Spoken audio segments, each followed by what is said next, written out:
Question: what did you learn about the movie? I learned that appearances are deceived, as person can be kind, attentive, and fearful, but be pretending of her true nature, as evidenced by the stepmother and her two daughters. Had did the fear make you feel?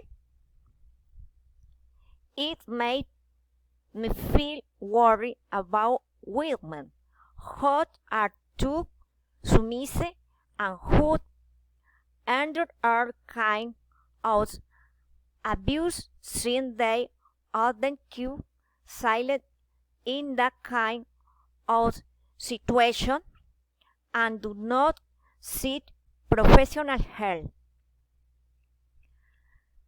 How does the movie relate to the academic program you are starting?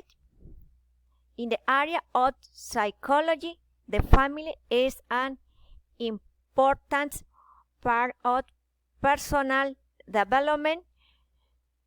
To have an integral health and live a happy life.